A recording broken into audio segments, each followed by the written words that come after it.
Welcome to the Sisterhood of Sweat. I am here today with Amy Eliza Wong. Amy Eliza Wong is a certified executive coach who has devoted more than 20 years to the study and practice of helping others live and lead on purpose. She works with some of the biggest names in tech and offers transformational leadership development and internal communication strategies to executives and teams around the world. Her new book is Living on Purpose: 5 Deliberate Choices to Realize Fulfillment and Joy. Today, we talked about living on purpose, what that means, how to do it, and why we make choices that are in direct opposition to what we really want, how to fill the hole that can't be achieved by more money, more status, or the next big thing, how to exercise 5 distinct choices to feel free, whole, and at peace on a regular basis. And she goes over the 5 choices. That was probably my favorite part. But this interview was jam-packed full of golden nuggets. It was so good and so relatable to the way, that we live as women, as moms, mothers, workers, the whole thing. So down to earth and right where we live today. So without further ado, we're going to dive into this episode with the one and only Amy Wong. I'm excited to welcome Amy Eliza Wong to the Sisterhood of Sweat. Welcome. Linda, thank you. It's a pleasure to be here today. Wow. So we were trying to get together a few weeks ago, but sometimes life just happens.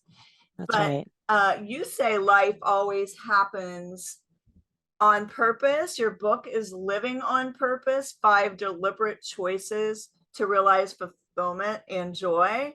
Yeah. So why did you write this book, and why do you think we are, why are we living on purpose? I mean, what is the premise of the title, Living on Purpose? Absolutely. So I wrote this book because I have been a coach for over a decade, and I've been working with hundreds of individuals that really span all walks of life. Now, the past 5 years, I've really been focused on leaders and executives and companies. And it really, just what I've noticed, regardless of how successful you are and how accomplished you've become, or just how early you are in your trajectory, I was seeing very, very, very clear themes in how it is that we hold ourselves back.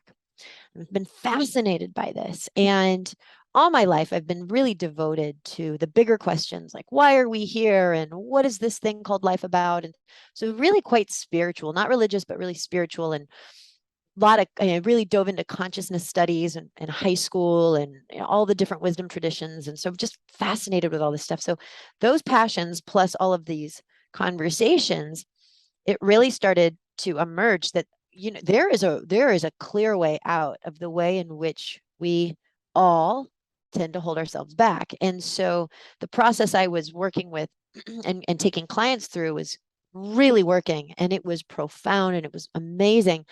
And there was a part of me that was like, this is a bummer, because I can only help the people that I'm in session with, and that's not good enough. I want this to be available for everybody. And so in 2014, I knew exactly what the book was. However, I also knew I wasn't ready to write it, because I was still accumulating all of the client stories and all of the examples and all of the research. And so it was in 2019 that I took a step back and thought, I've got everything I need here. I've got examples from every spectrum of experience. I have all the research I need from psychology and neuroscience and all of the things to validate what kind of saying here.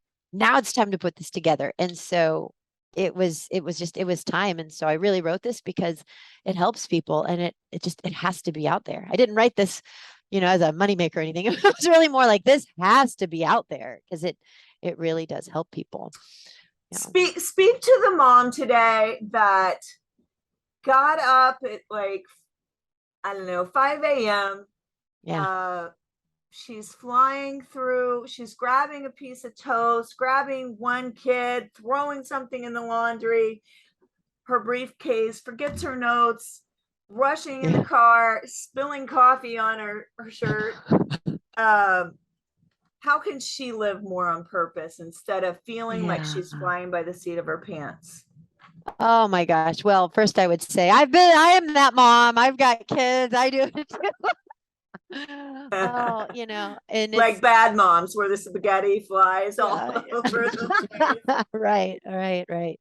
Well, part of what I teach in my framework and in this book is that in order to really understand where our stress, our anxiety, our negativity comes from, we have to really we have to see the game here in a slightly different way. And the false premise is that it's the stuff out there that stresses us out.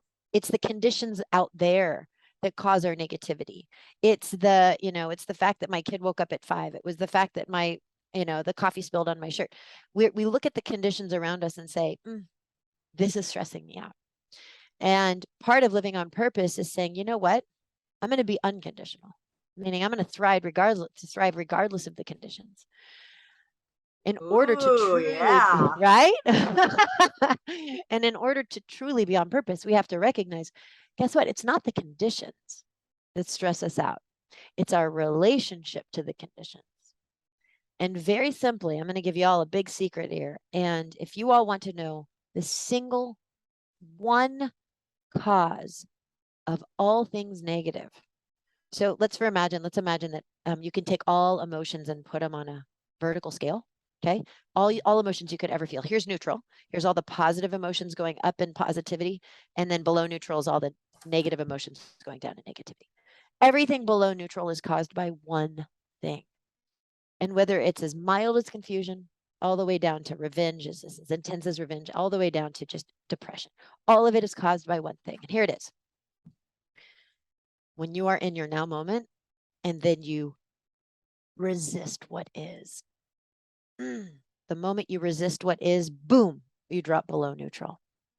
So a lot of how it is that we pinch off a lot of our inner resources and we keep ourselves from flow and joy and presence is because we're in a perpetual state of resistance to what is. And that the moment you push against what is, boom, you drop below neutral. So we can break this down. Let's imagine that, you hop in the car and you're late to work and you get up on the freeway and you're like, oh gosh, I've got this meeting. And then there's all these accidents that you weren't anticipating and now you're going to be late. So what tends to happen? Right. And then the anger and the frustration, right? And so it's very easy to assume, well, my anger and frustration is due to the traffic. Well, actually, no, that's what is. It's just traffic. But the moment you resist it, what does that mean? I don't want this. It's here and I don't want it. Boom, you resist. Bah, you're right now you're below neutral. Anytime you push against reality, this is reality, but you push against it, you drop below neutral. And then you might think, well, Amy, who wants traffic? And I'd say, well, here's another scenario. Let's imagine it's Friday night and you're coming home from work and you hop in the car and then it hits you. Oh gosh, we got to have dinner with my in-laws. I hate my in-laws. Oh, and you get all upset. And then you get in the car and all of a sudden there's all these accidents and you're like, oh, I get to spend more time in the car listening to podcasts and not my annoying in-laws. This is amazing. And so now you're happy, right? And because you're not pushing against what is. And so one of the biggest tenets in being on purpose is recognizing that to thrive is to look at our conditions and Accept say, what you know what? is. Well, yeah, but not to be, see, here's the secret. We don't want to be, doormats that Mm-mm. tolerate Of crap course and not. mediocrity. There's so much more to the story, but really this is Mm-hmm. about why are we pushing against what is in a futile way? Like most of us are pushing against and just eating. This takes resources. I mean, you're all about fitness. This takes energy to push. This takes resources. And those resources would otherwise be spent coming up with great solutions, coming up with ways to connect. They're being channeled in a way just absolutely doesn't serve me. This isn't weight training, everyone. This holds you down underneath neutral. So that's where we start to say, okay, I actually can shift a little bit. How can I be with what is, reclaim those resources, and navigate now without with all of those, with my capacity, intellectual, mental, emotional, spiritual, right? Otherwise, it's like, I don't know if, or for anyone watching, it's when I've got resistance going on, like this weight of water. Let's imagine that this weight of the water represents all the resistance I'm holding. I feel fat today. I didn't wake up early enough. I didn't get to work out. My kid was being annoying. My husband, right? So to whatever degree I'm holding, I've got all these shoulds, and I spell out quite a bit in my book, Living on Purpose, how should is the ultimate indicator of resistance. To the degree I've got all those shoulds running in resistance, that's like me holding this out while I'm having this conversation with you. And I can do this. That's pretty distracting. It's pretty exhausting. And exhausting, and it's going to keep me from heavy.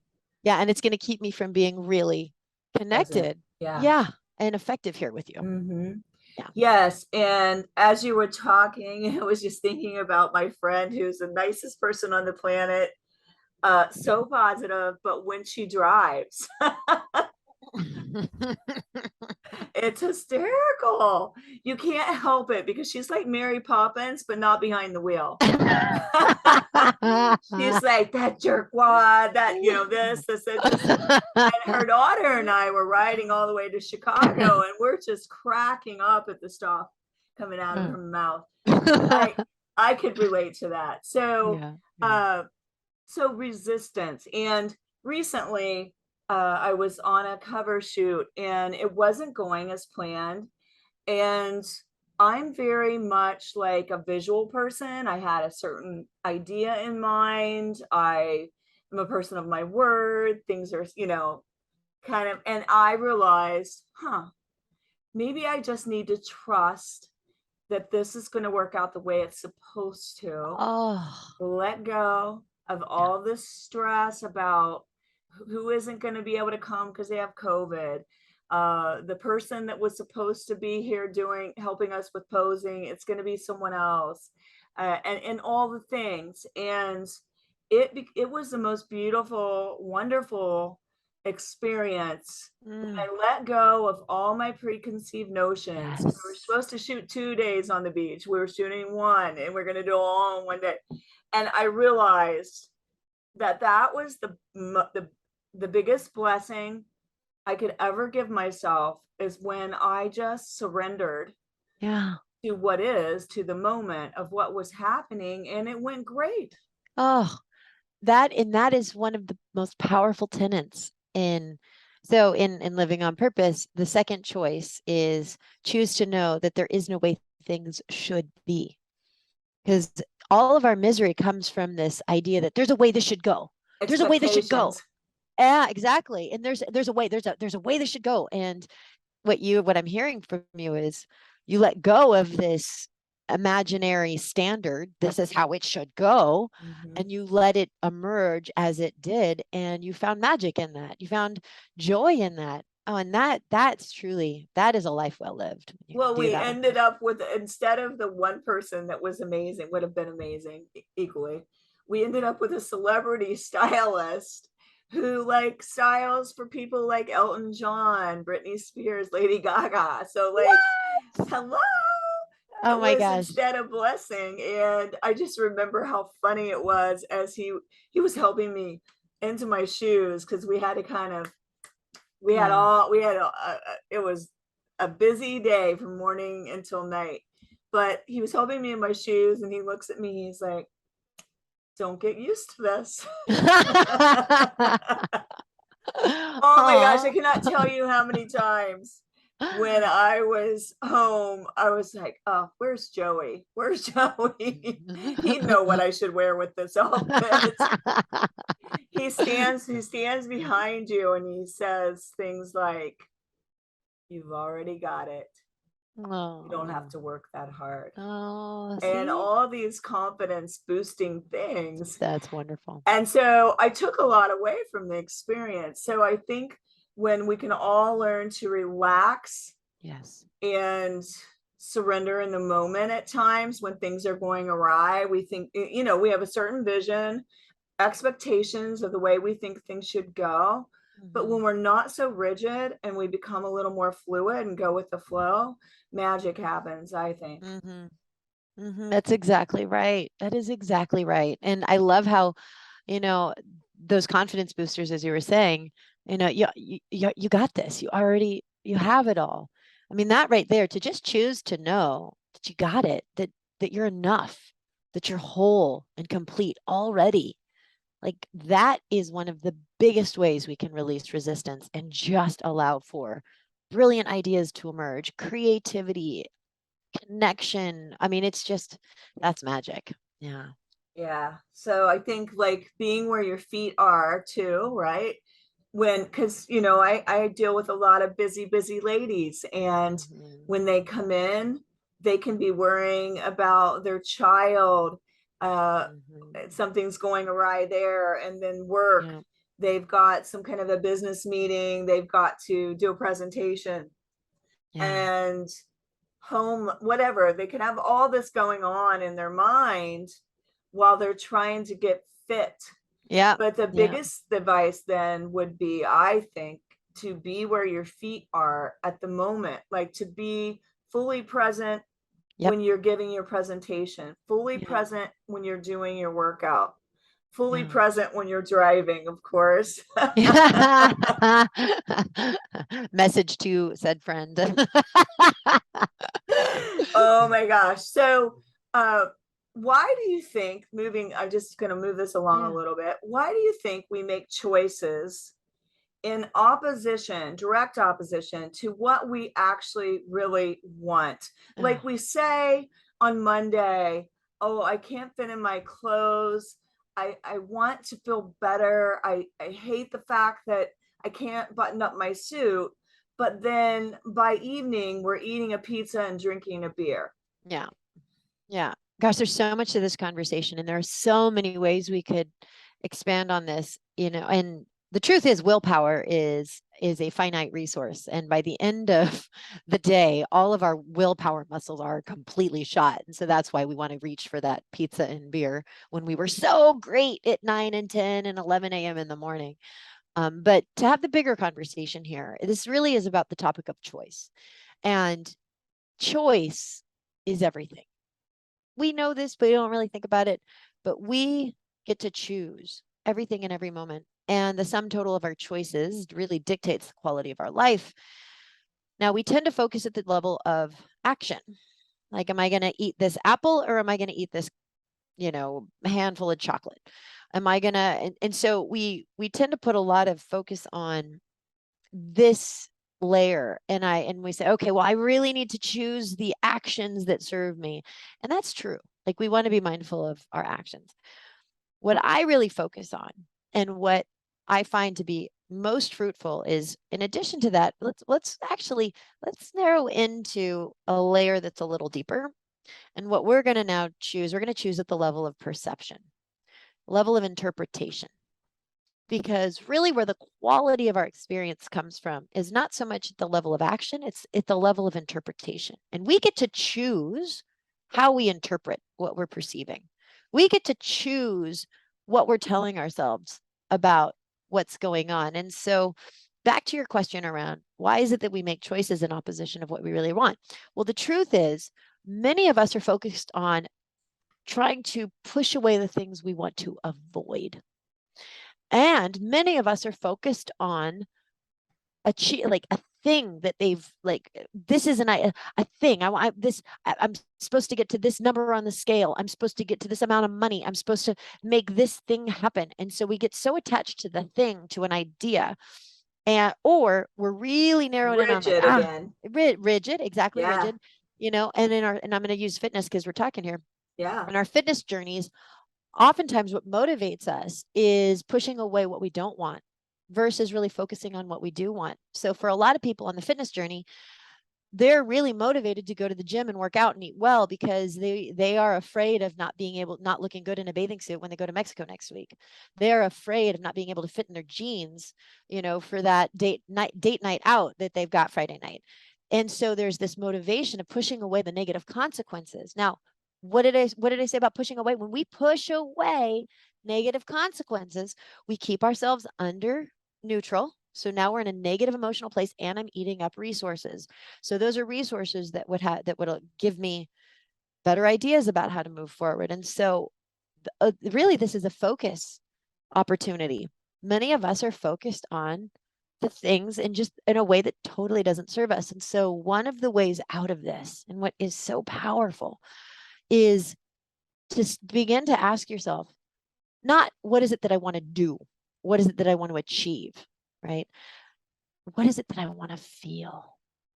I And say that all the time, what all is the it that I time. want to feel? And the reason Yep. this is so important, and this is so important, this isn't the, ooh, woo, woo, or touchy feely talking about feelings. Oh, no, no, no. This is way more logical than that. Because everything we want, everything we think we want, whether it's, a certain size, whether it's a certain number on the scale, whether it's a certain amount number in the bank account, we don't want it for the thing. We want it because we think it's going to make us feel a certain way. What we want is a feeling. And then we're using the thing as a proxy, which may or may not be the true map, but what's happening is we're kind of focused on the middleman here. We're not focused on the real thing. And so where we can start to become inspired to new ideas and find energy that we wouldn't normally find when we're pushing against negative consequences, we focus on, well, what Yeah. do I want to feel? Right.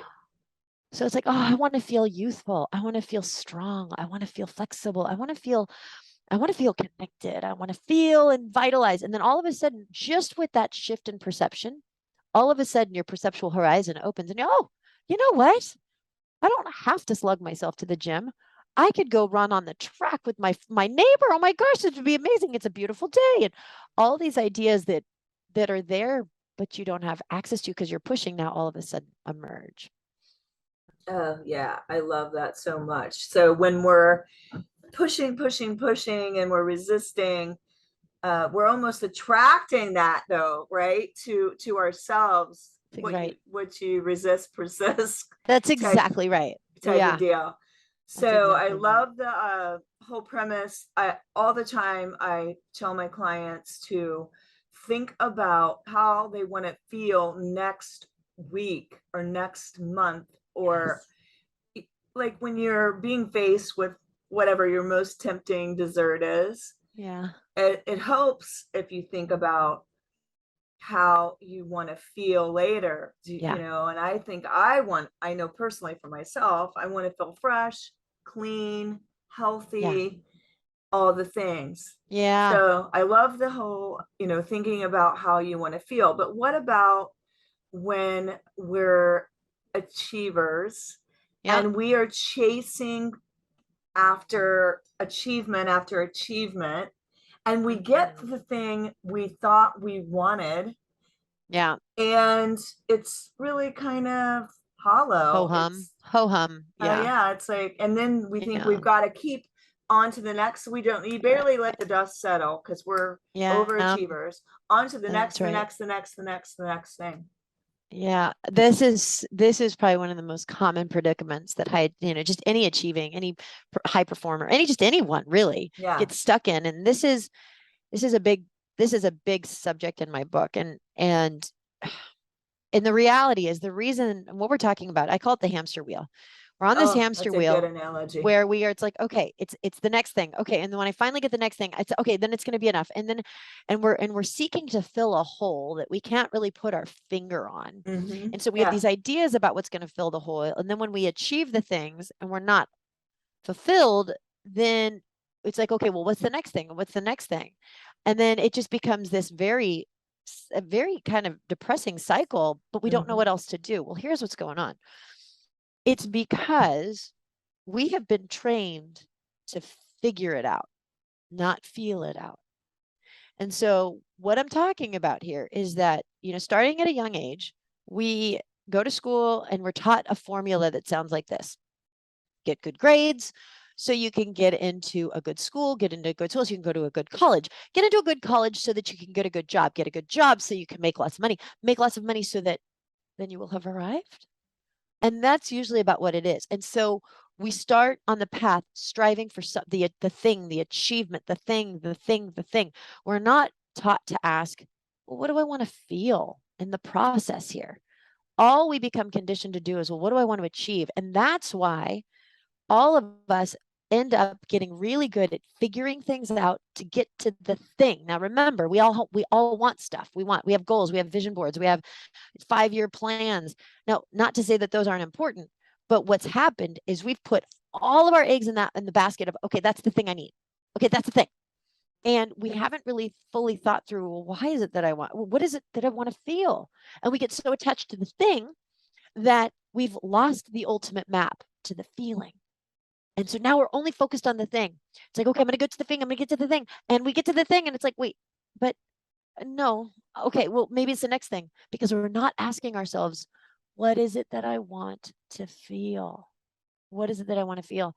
And when we don't have that ultimate map that we're accounting for, like, what is it? What's this all for? And we just start chasing the thing, we get conditioned into thinking, okay, well, it's the next thing, and it's the next thing, and it's the next thing. But it's not. But the truth is, we're not fully checking out the logic here. Well, is this gonna get me to my desired feeling state? And by the way, what is my desired feeling state? And oftentimes, what we'll find is that the desired feeling state is going to be something like freedom, impact, spaciousness, agency, love, Approval, and right. And then you have these things, validation. right? And yeah, you've got these things, and you're like, wait, but what I'm seeking now as a thing actually totally is contradictory to these feelings. I'm busting my butt. I'm da da da da da, and it's completely contrary to what I want to feel. And so oftentimes we will be chasing the thing, forsaking the feeling. And so that's a big component. And then here's the bigger thing, though, because there's two parts to this answer. And the biggest part, and I addressed this in part 3 of my of living on purpose. So the truth is, a lot of us have imprinted, have taken on some false limiting belief. I'm not good enough. I'm not smart enough. I'm not. And so we get into like, okay, I got to prove my worthiness. I got to prove my enoughness. It's Proving going to be in the yourself. prove. And so a lot of this rat race that we're on in this hamster wheel is part of that proving process. I need to prove my worth. I need to prove. And essentially what we're trying to do is we're trying to prove ourselves complete. But here's the thing. Your completeness is unconditional.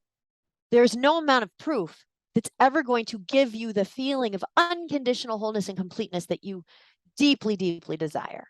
And unless we wake up to that, we're going to be on this rat race trying to get the approval and the validation when in fact, what you're really seeking is your own self knowing of unconditional wholeness and completeness. And until we make that aha, we're just going to be blindly chasing the thing, hoping to fill that hole, which will never be filled by stuff. Because really, in actuality, when you are chasing all those things, you're chasing something else, right? Yeah. In a way, if it's like this, you You're have to chasing keep on. self-love. You know what it is, Yeah, what it comes down to, yeah, Linda. It's just and we're figuring that chasing out self-love. is a big part. And you might be like, for me, I was seeking. I had a very hard time growing up getting my mom's approval. And so I found later in life, I didn't even realize it until like it really just smacked me in the face that I was seeking this approval that I was never going to receive.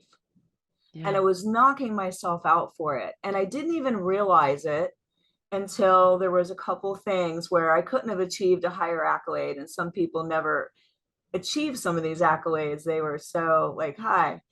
And your screen just changed, by the way. I'm trying to fix it. There we go. Because okay. I think I froze. Yeah, keep going. It Yeah. was a beautiful was like, I was picture trying to of be you. stealth. Yeah.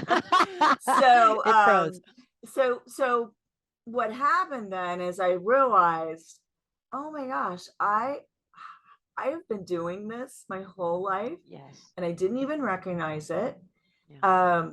And so this is something I realized, oh, I've got to give this to myself because Yes, I'm never going to get it over here. that's it. And so so how do we then Yeah. give ourselves this, Mm. that we're complete, that we're enough? How do we give Yeah. ourselves this? What are the So, lessons here? so this is really why, if you really want to get down to it, this is why I wrote the book, because this is the ultimate journey. It's the relationship we have with ourselves. And, in theory and in concept, it's like, oh, okay, yeah, I'll just decide to know that I'm whole and complete. Sure. But it's like, well, how do you do that? There's, to most people, they get there at choice to know that they are whole and complete, but they don't know how to choose it. And that is maddening, right? For most people, well, no, I would just say for a lot of folks that I work with, they get on some level that they are choosing to believe that they're not good enough, that they're choosing to believe that they're unworthy in some way. And that's why they do what they do. And they get that they're choosing it, but they just don't know how to choose otherwise. And it is beyond frustrating. And that is why I wrote the book, because it's not so much recognizing that we're at choice, is how do we get to a place of accessible new choice, the choice to know that we are whole and complete. And so I spend much of part 2 and part 3, it's really a lot of part 3, taking people on the logical journey to get them to that place of accessible choice. Because I mean, it's one thing to be like, yeah, I get that I can choose that I'm whole. Sure. And it's another to be like, oh my gosh, I totally can choose that I'm whole. Like, oh, right. Oh my, right.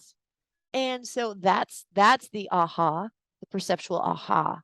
I'm taking people through to get to, because that's where it's at. And so I can't answer this in a quick, here's how you do it, Linda, but I'm just going to say that for anyone that's listening and goes, yeah, I mean, that's really what it's about. How do I actually choose this? I'm like, I got you.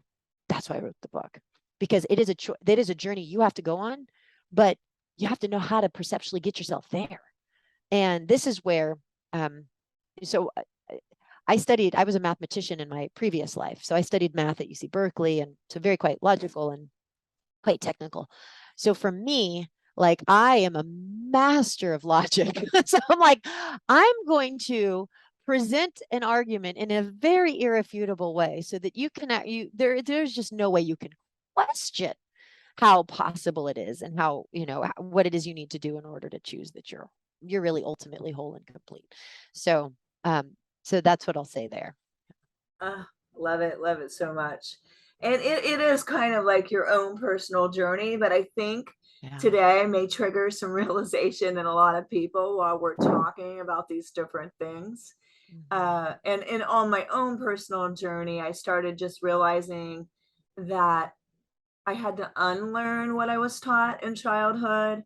I had to unlearn that being me wasn't okay. I had to Yeah. unlearn um, that I needed someone's approval, someone's Mhm. seal of permission, Yeah. that I could give all these things to myself and that I didn't Yeah. need that from somebody else.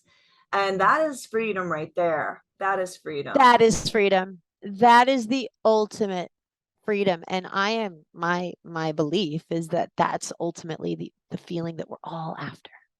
Yeah. Yeah. So, how Yeah. do we uh, exercise? Like in your book, you talk about 5 distinct choices to feel free, whole, and at peace on a regular basis. Yeah. And sorry, what the question was? Oh, so what are the 5 distinct choices? Oh, the 5 distinct choices. So the 5 distinct choices, I'll just, yeah, let's spell them out. So the Because I first love one, that it's a choice. You guys yeah, heard the choices, five yeah, choices. there are 5 choices. You choose them. You get to choose them. So the first is choose to feel it out. Don't figure it out. So that goes to what we were talking about, how figuring it out takes us on a path to nowhere. The second we already talked about, which is choose to know that there is no way things should be. So it's the whole conversation about resistance and how should is the thing that holds us the most back.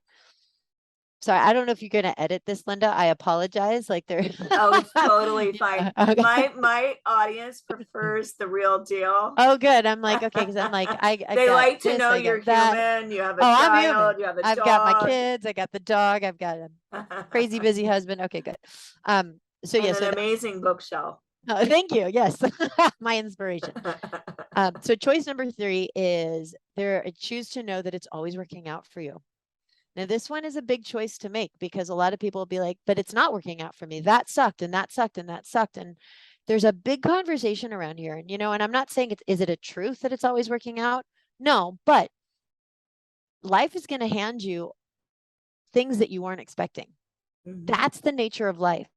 We Yeah, live like in this today. world of, yeah, exactly. And we live in this world of duality where you cannot have pain without, or you can't have joy without pain. You cannot have up without down. You cannot have birth without death. And so everything's always going to, we're going to experience everything. We tend to just want the good stuff. We forget that it's the hard stuff that actually is very purposeful too.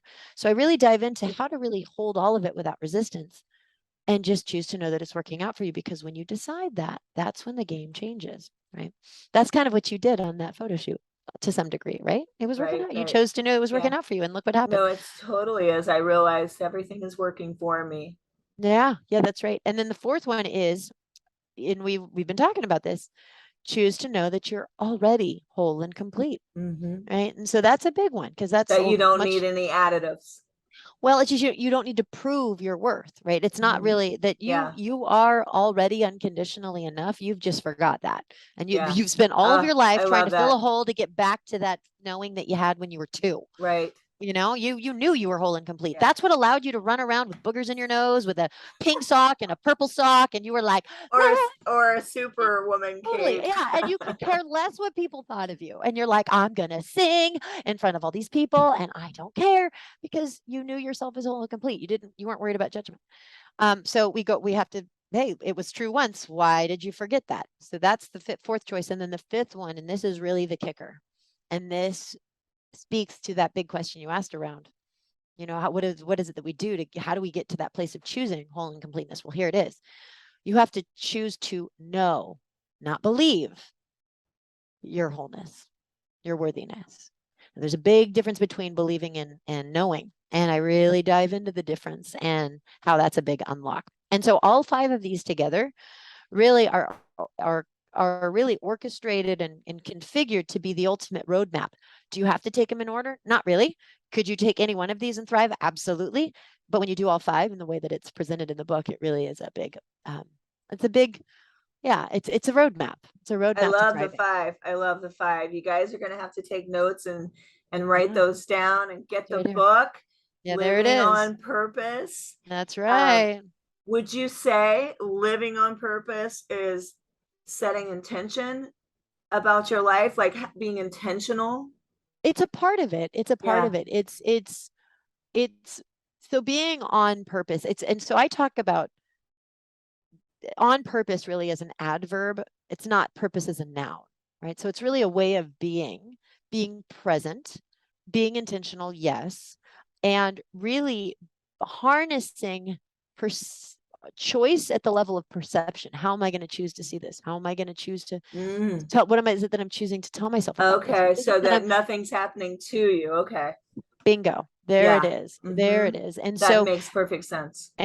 bringing intention into this is huge. And at the end of my book, I offer the ultimate tool of tools as a way as it pertains to intention and really how to get rid of nervousness and anxiety and be bold and embody and be empowered and to just be clear and to be impactful. And it does have to do with intention, but I won't spoil it. It's the tool of all tools, and everyone loves it. Well, I mean, this has been such a great podcast today. I feel like there were so many golden nuggets you were dropping and so much for people to really think about.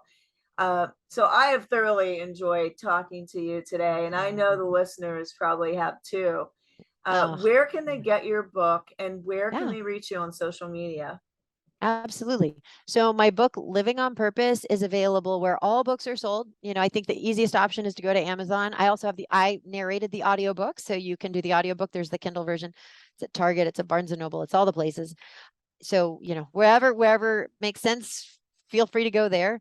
Now for me, my website is alwaysonpurpose.com. So I have a ton of information, bunch of podcasts and articles and all the things that I've been up to if you want to learn more. I'm not really big on social media. I am on LinkedIn. So if you're on LinkedIn, I really appreciate LinkedIn. So I'm there, and it's Amy Eliza Wong. That's my handle. You can look up Always on Purpose as well. Yeah. I love that so much. And it's just so funny that I'm glad you said you narrate your book. My son and I had a conversation on the topic. I'm very picky. Yeah. Like, I don't like listening to a book that's this type of book unless it's the real deal, the original person, Yeah. because it just is so much more powerful when Oh, I thank get to you. hear it in your voice. So I'm glad to hear that you did your Oh. own. I did my own Audible too. Oh, good for you. And it's so fun, isn't it? Yeah, it's So so fun. cool. Oh my gosh, Yeah. I literally did. You have a moment where you're just so proud you I cried because Oh, yeah, it was totally. Well, just when it like came such out a on Audible, proud. and I'm like, whoa, like this is a trip. Yeah. I Absolutely. mean, just the proud, like feeling like a sense of pride that in your work and how far you've come and what you've Yeah. accomplished, and you can pat yourself on the back today. I'm so Thank excited to you. dive into the Audible. Oh, thank you, Linda. I Yeah, really am and honored. I Thank have you. been reading the book, you guys. I am my grandmother was an English teacher, a Latin teacher. She was my best friend, and I'm a book person, so like I got to have the Audible, I got to have the Yeah, Kindle. I'm So the that's same. just the whole thing. So Yeah, I've really enjoyed this, and we thank you so much for coming on and sharing your insights today. And amazing. Thank you. just wishing you the best success with Always, on Purpose, your Thank you. website, and Living on Purpose, your book, and all things being purposeful. Woo! Thanks, Linda. And thanks everybody for listening to this episode. Let us know what resonated with you and what you got from this episode. And as always, keep on keeping on. Bye, everyone.